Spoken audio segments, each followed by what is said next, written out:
Assalamualaikum warahmatullahi wabarakatuh. Sekarang kita bahas peran PBB dalam perjuangan kemerdekaan Indonesia melalui dua, yaitu ada Komisi Tiga Negara atau KTN dan juga ada UNCI United Nations Commission for Indonesia. Oke, kita bahas yang pertama Komisi Tiga Negara. Komisi Tiga Negara ini dibentuk 1 Agustus 47. Ini setelah adanya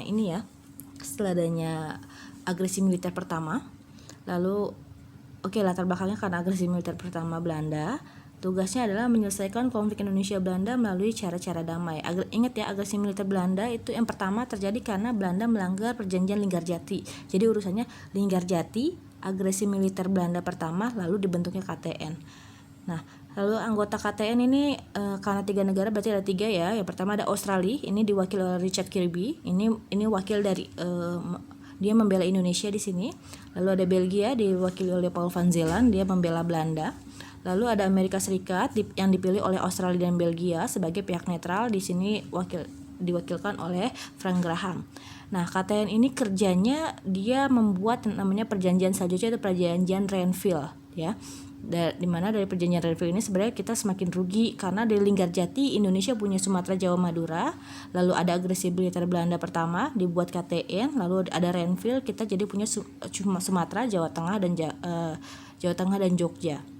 Oke, selanjutnya ada UNCI. Nah, jadi pertama balik lagi ya. Yang pertama Linggarjati, lalu ada agresi militer Belanda pertama, dibuat KTN, lalu dibuatlah perjanjian Renville. Nah, setelah Renville dibuat, Belanda masih nggak puas, dia masih menyerang Indonesia dengan agresi militer Belanda yang kedua. Agresi militer Belanda kedua ini Belanda menyerang Indonesia, tepatnya menyerang Yogyakarta. Karena apa? Pusat pemerintahan kita ada di Jogja. Ini semakin membuat dunia marah karena apa? Karena sudah ada PBB saja yang ikut turut campur di KTN kemarin, Belanda masih nggak puas. Makanya di sini dibuatlah Komisi Khusus Indonesia, khusus menangani masalah Indonesia. Penyebabnya adalah agresi militer Belanda yang kedua karena tadi ya Belanda menyerang Jogja. Belanda menyerang langsung pusat pemerintahan Indonesia karena saat itu Jogja adalah pusat pemerintahan kita. Di situ ada Soekarno, di situ ada presiden kita. Makanya saat itu Soekarno karena takut dia diserang, makanya dia melarikan diri.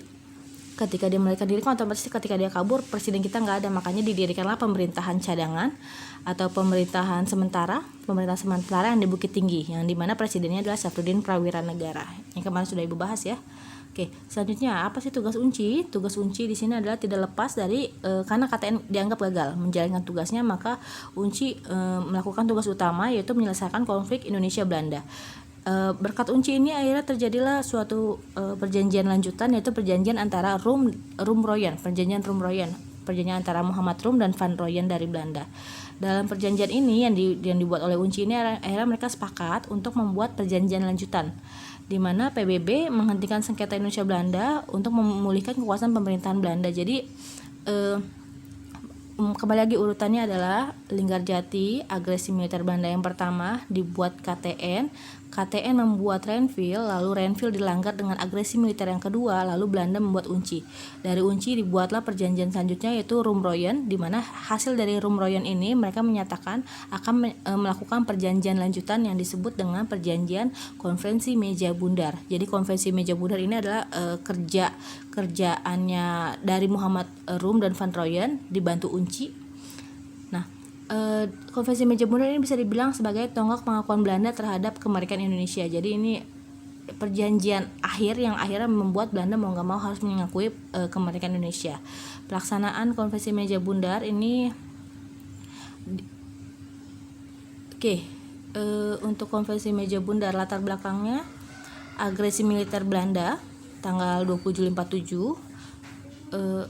Ini kita bahas soal agresi militer Belandanya ya.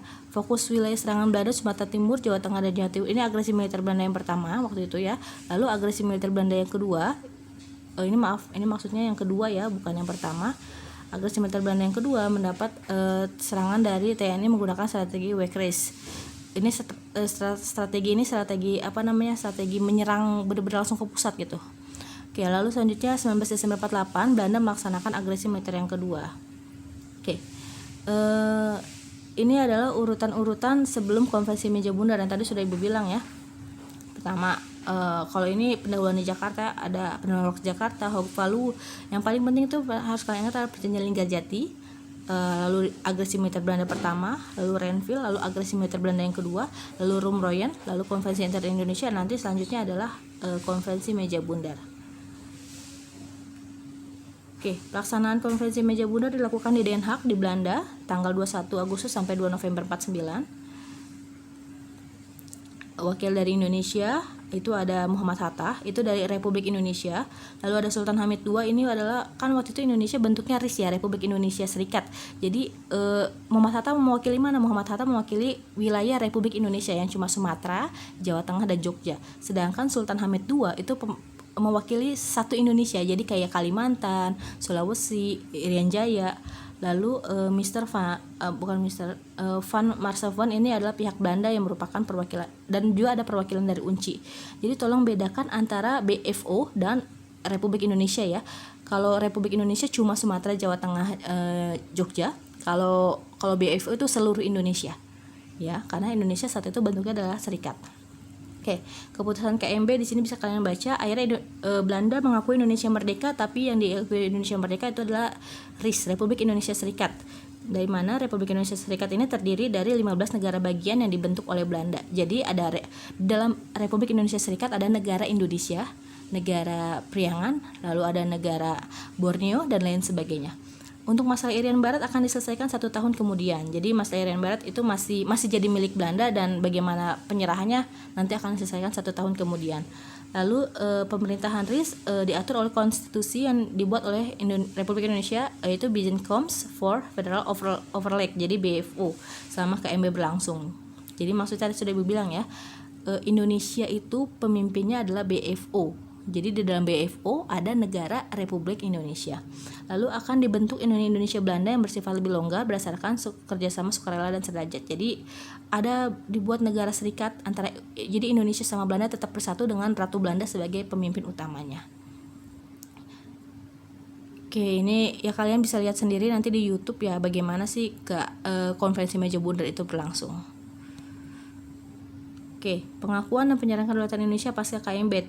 Akhirnya kan KMB selesainya November ya, tapi tanggal 27 Desember 49 barulah secara resmi Belanda mengakui kemerdekaan Indonesia. Makanya bisa dibilang Belanda itu tidak mengakui Indonesia merdeka 17 Agustus, tapi kita dianggap merdekanya tanggal 27 Desember 49.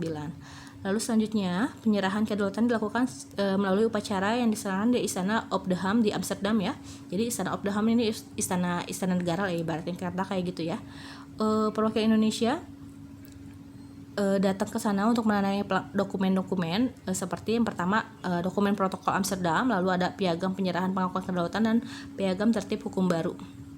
Oke, ini adalah suasana penandatanganan tersebut ya. Di sini dari gambar ini bisa dilihat penyerahan kedaulatan di Jakarta.